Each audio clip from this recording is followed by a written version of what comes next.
Hello, my dear students and viewers. Myself Ashok Kumar और आज हम आपसे बात करेंगे परमुटेशन कॉम्बिनेशन पे। आज हम कुछ पढ़ेंगे, कुछ बेसिक चीज़ों को जानेंगे और जब हम फिर अगले एपिसोड में आएंगे तो जेई एडवांस के प्रीवियस ईयर क्वेश्चंस डिस्कस करेंगे। आज हम बहुत छोटी छोटी बातों को जानेंगे। इसके बाद धीरे धीरे हम ग्रेजुअली जैसे जैसे हम आगे बढ़ेंगे एक एक टॉपिक पे थोड़ा थोड़ा बातें करते चलेंगे। तो आइए शुरुआत करते हैं। Permutation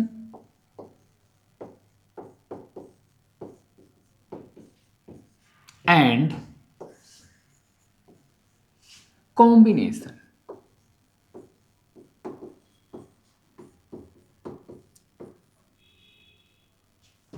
permutations and combinations. तो चलिए इन दोनों वर्ड्स के सबसे पहले मतलब समझते हैं, इन दोनों वर्ड्स के बीच में डिफरेंस को समझते हैं। तो देखिए, जो कॉम्बिनेशन है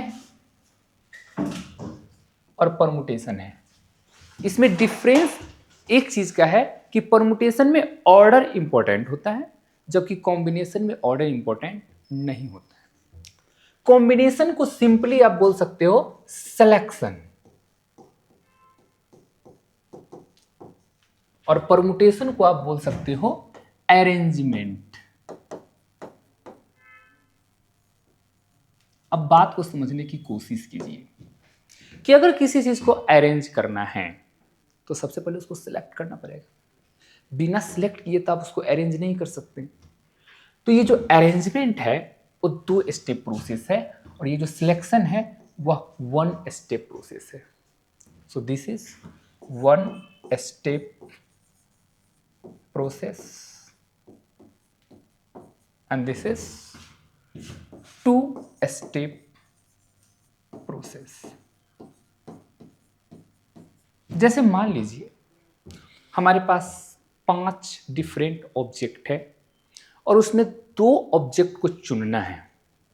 तो मान लीजिए हमें राम और श्याम ऐसे 2 नाम हैं जिसको चुनना है, तो उसको हम सिलेक्शन बोलेंगे। लेकिन उन दोनों को जब अरेंज करना पड़ेगा तो परमुटेशन का यूज करेंगे। तो यहां पे राम के बगल में श्याम बैठा है, यानी राम के लेफ्ट में श्याम बैठा है या राम के राइट में श्याम बैठा है, तो इससे उसमें क्या होगा, डिफरेंस आ जाएगा। लेकिन यहां पे कोई फर्क नहीं पड़ेगा, यहां पे बस 2 को हमें चुन लेना होता है। खैर आगे हम बात करते हैं तो आपको थोड़ी थोड़ी बातें समझ में आएंगी। तो इसको पढ़ने से पहले हम आपको कुछ चीज बताएंगे, बेसिक्स बातें। फैक्टोरियल नोटेशन, इसके बिना आप आगे नहीं बढ़ पाएंगे। चलिए, तो सबसे पहले आप ये समझिए कि फैक्टोरियल को डिनोट कैसे करते हैं, रिप्रेजेंट कैसे करते हैं।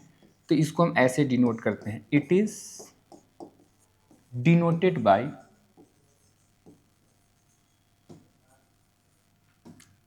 दिस।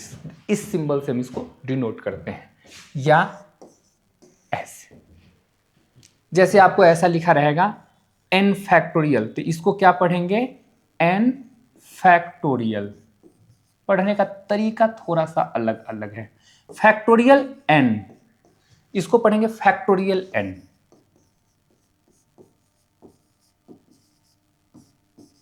यानी ये दोनों बात सेम है लेकिन पढ़ने का तरीका थोड़ा सा अलग अलग है। तो हम ये जानेंगे कि ये n फैक्टोरियल होता क्या है। ये जो n फैक्टोरियल होता है ये होता है product of n natural number. Product of natural number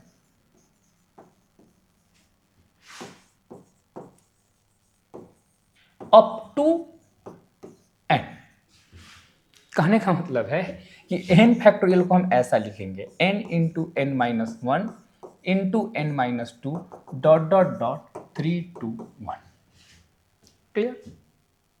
जैसे एग्जाम्पल के लिए आपको बोलना हो 10 factorial, so this is nothing but 10 into 9 into 8 into 7 into 6 into 5 into 4 into 3 into 2 into 1।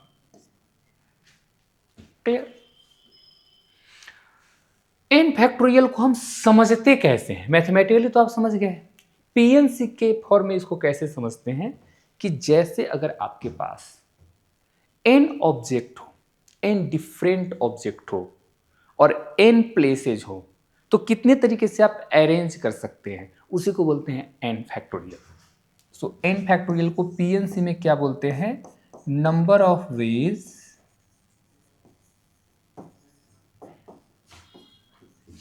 in which n distinct object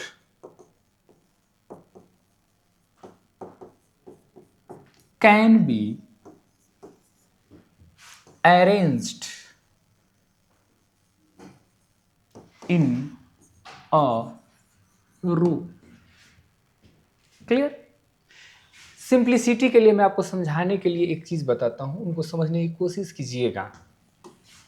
जैसे मैंने आपको बोल दिया कि आपके पास 3 लोग हैं, राम, श्याम और गीता, तो इसको एक रो में कितने तरीके से बैठा सकते हो?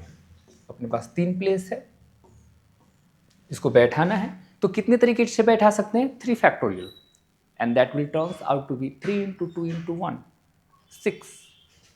कैसे? इस जगह पे कितने लोग बैठ सकते हैं? 3। इस पे कितने लोग बैठ सकते हैं? अब तो एक यहाँ फिक्स हो गया, तो 2। और इसको फिलअप करने के कितने तरीके हैं? 1। अब ये रिपीट तो करेगा नहीं, क्योंकि ये आइडेंटिकल ऑब्जेक्ट नहीं है, डिस्टिंक्ट ऑब्जेक्ट है। मैंने क्या बोला था? Distinct object. अब ये मल्टीप्लाई क्यों होता है, मैं भी आपको सिखाऊंगा आगे कि मल्टीप्लिकेशन क्यों करते हैं। कितना आ गया? 6। एक बार देख लेते हैं। अगर पहले प्लेस पे राम बैठ गया तो दूसरे प्लेस पे श्याम बैठ सकता है, गीता बैठ सकती है तीसरे प्लेस पे। और क्या पॉसिबिलिटीज है? R, G, S. जब राम पहले प्लेस पे बैठा तो इसको अरेंज करने के 2 तरीके। सिमिलरली श्याम के लिए भी, श्याम राम गीता, श्याम गीता राम, 2 इसके लिए भी हो जाएगा। और 2 और केस आएंगे जब गीता फर्स्ट प्लेस पे बैठेंगी, गीता राम श्याम और गीता श्याम राम। तो टोटल कितने हो गए? 6। तो ये आपने पहला एन फैक्टोरियल आपने सीख लिया। अब आपको 2 चीज और मैं सिखाऊंगा, उसके बाद आप पीएनसी पढ़ने के लायक हो जाओगे। चलिए तो शुरुआत करते हैं। यहां तक आप लोग नोट कर लीजिए पहले। यस, पॉज करके इसको नोट कर लीजिएगा। आगे देखिए, दूसरा चीज मैं आपको बताता हूं, एनसीआर। एनसीआर क्या होता है? एन में से आर ऑब्जेक्ट चुनने के कितने तरीके हैं? The number of ways in which R object can be chosen out of N distinct object. Number of ways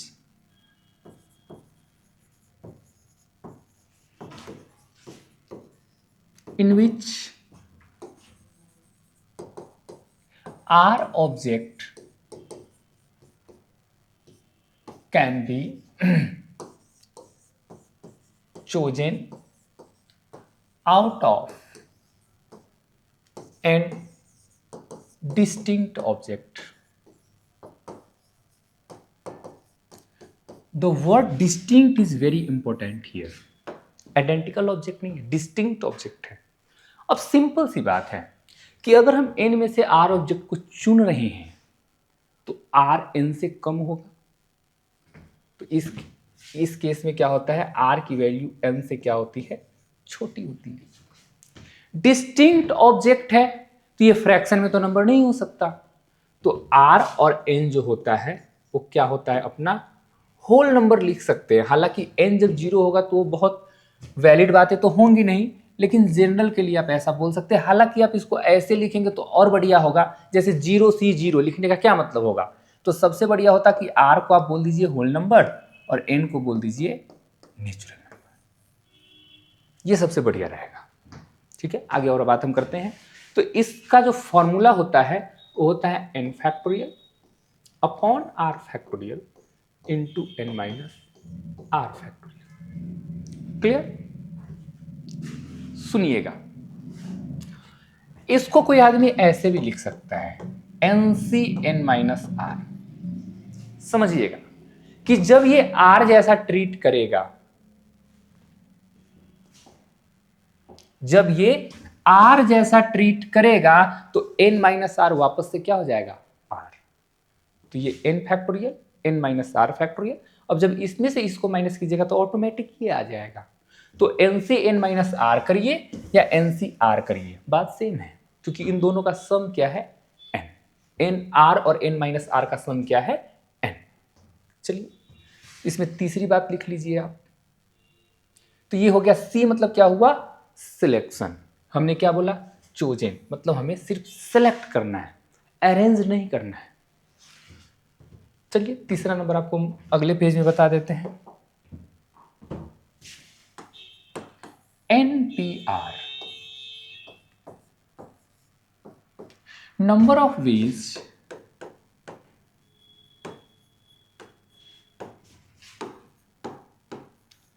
in which R object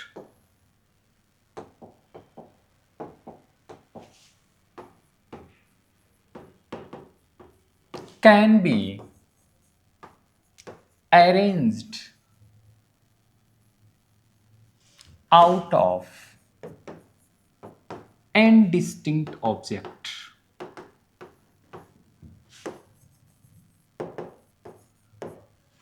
और वह कितना होगा, n factorial upon n minus r factorial. आपको हम समझाते हैं, इस चीज को हम आपको समझाएंगे।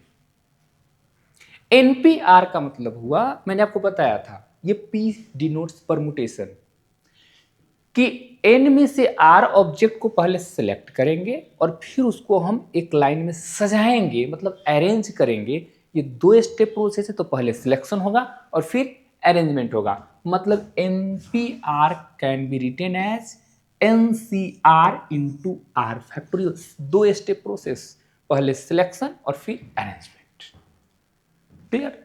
जब आप इस चीज को लिखेंगे, आपको मैंने सिखाया था NCR is n factorial upon r factorial into n minus r factorial. चुन लिया हमने। अब अपने पास कितने लोग हैं, r, यानी ऑब्जेक्ट कितने अपने पास, r। तो इसको r फैक्टोरियल से अरेंज करेंगे, फिर बोलेंगे सर आपने मल्टीप्लाई क्यों किया। तो अभी हम आपको आगे सिखाएंगे कि बीच में मल्टीप्लीकेशन क्यों हुआ, एडिशन क्यों नहीं हो गया, माइनस क्यों नहीं हो गया, तो मैं आपको सिखाऊंगा। आर फैक्टोरियल से आर फैक्टोरियल कैंसिल हो जाएगा, तो आपके पास जो यहाँ पे अल्टीमेटली बच जाएगा वो कितना हो जाएगा, n factorial upon n minus R factorial. यही चीज देख लीजिए। तो क्या इसको रटना है, नहीं, समझ लेना है। अगर आप समझ लेंगे तो आपको हमेशा हमेशा के लिए आपके दिमाग में ये बातें फिट हो जाएंगी। तो इन तीन चीजों से आप पीएनसी पढ़ने के लायक हो चुके हैं। अब आगे बढ़ते हैं। अब पीएनसी पढ़ना शुरू करते हैं। तो पहला हेडिंग डालिए, काउंटिंग प्रिंसिपल। Counting principle. पूरे पीएनसी में हम क्या करेंगे,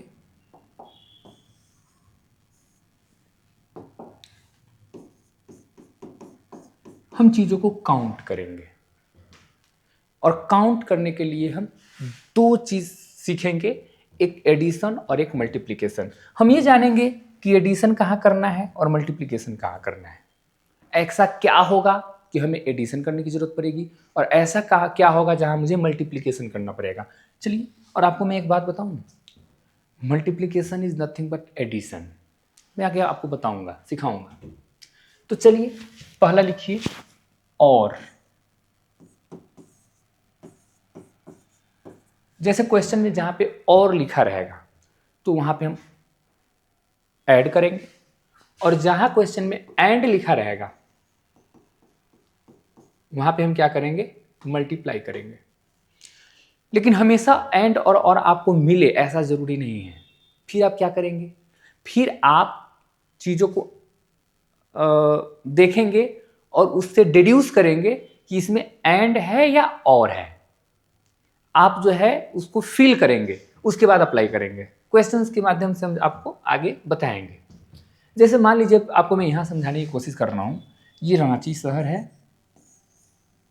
और ये पटना है। रांची से आपको पटना जाना है और रांची से पटना जाने के लिए आपके पास कुछ व्हीकल्स अवेलेबल है, जैसे प्लेन, कार और बाइक, साइकिल। तो रांची से पटना जाने के लिए आपके कितने तरीके हैं? आप कितने तरीके से रांची से पटना जा सकते हैं? तो 4 तरीके। ये इसमें आपने क्या किया, एक एक एक 2 3 4 सबको आपने ऐड कर दिया। क्यों कर दिया? क्योंकि बीच में क्वेश्चन में और लगा हुआ है। या तो आप प्लेन से जाएंगे, या तो आप कार से जाएंगे, या तो आप बाइक से जाएंगे, या तो आप साइकिल से जाएंगे। तो यहाँ पे क्या लगा हुआ है, और, तो आपने ऐड कर दिया। अब एंड कैसे अप्लाई करेंगे? जैसे मान लीजिए रांची शहर है, रांची शहर से आपको जाना है मुंबई पटना होते हुए, राइट। अब आप क्या करेंगे, रांची से पटना जाने के मान लीजिए 2 रास्ते हैं, ए और बी, और पटना से मुंबई जाने के मान लीजिए 3 रास्ते हैं, एक्स, वाई एंड जेड। तो रांची से मुंबई जाने के कितने तरीके हैं? अगर आप पटना होते हुए जाते हैं तो आप, एक आदमी है जो कि कार ड्राइव कर रहा है, तो कितने तरीके से वहां जा सकता है? तो यहां पे एंड लगा हुआ है। पहले वो पटना जाएगा, फिर पटना से वो मुंबई जाएगा, तो अगेन लगा हुआ है ना। ये 2 स्टेप प्रोसेस है। यहां पे आपको मल्टीप्लाई करना पड़ेगा। तो टोटल कितने तरीके हो जाएंगे? 2 × 3 कितने? 6। अब मैं आपको दिखाता हूं कि कैसे। ऐसे जा सकता था, इधर से ए से गया और एक्स से चला जाएगा, तो क्या तरीका था? ए एक्स पाथ। दूसरा क्या हो सकता था? ए के साथ वाई से चला जाता, ए से जाते जाते जेड से चला जाता, और क्या हो सकता था? B X, B Y, B Z. यहां पे भी अगर आप ध्यान से देखेंगे तो एडिशन ही हो रहा है। 3 तरीके ये ए के लिए और 3 तरीके फिर बी के लिए, तो टोटल 6 तरीके। तो जो मल्टीप्लिकेशन होता है वो एडिशन का ही एक्सटेंशन है। जैसे 2 को 3 से मल्टीप्लाई करने का मतलब है 2 को 3 बार ऐड कर देना। तो ये मल्टीप्लिकेशन कुछ अलग चीज नहीं है, वो एडिशन ही है, ठीक है। अब इस कॉन्सेप्ट पे हम कुछ क्वेश्चंस करेंगे। चलिए एक सिनेमा हॉल पे बेस्ड क्वेश्चन कर लेते हैं। अब इसमें मान लीजिए कि आप यहाँ से रांची गए, रांची से आप पटना गए, पटना से फिर मुंबई गए, फिर मुंबई से पटना होते हुए रांची आए, तो कितने तरीके से आप आ सकते हैं? 2 × 3 × 3 × 2, क्योंकि जब आप आएंगे तो उसके लिए भी तो आप डिफरेंट पाथ का यूज कर सकते हैं। तो वहां पे टोटल कितना हो जाएगा? 36। अब इसी में केस वाइज क्वेश्चन बना सकता है कि जिस पाथ से वो मुंबई गया उस पाथ से वापस नहीं आएगा, तो उसके लिए क्या हो जाएगा? 3 की जगह वहां 2 हो जाता। अब आप क्वेश्चन ट्राई करेंगे पीएनसी पे बेस्ड, मतलब इस पे बेस्ड एंड और पे बेस्ड, तो आप वहां पे देख पाएंगे। तो इन 2 कॉन्सेप्ट्स पे आप पूरे पीएनसी को अच्छे से समझ सकते हैं। आइए सिनेमा हॉल पे बेस्ड एक क्वेश्चन कर लेते हैं।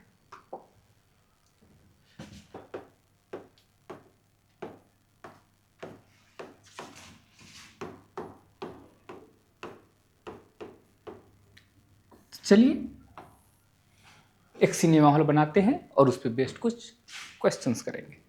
ये सिनेमा हॉल है,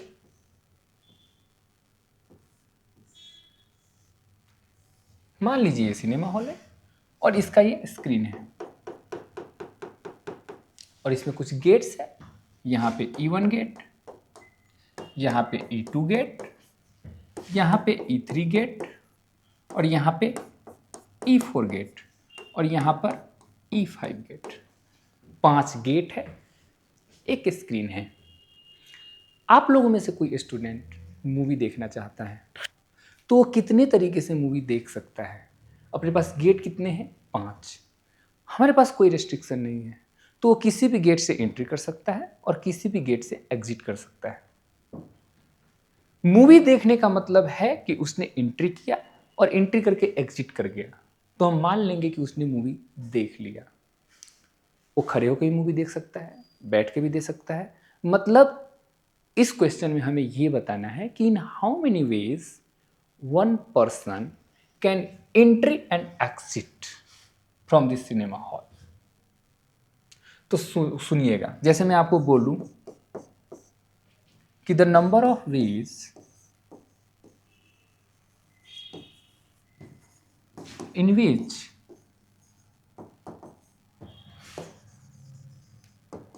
a person can watch the movie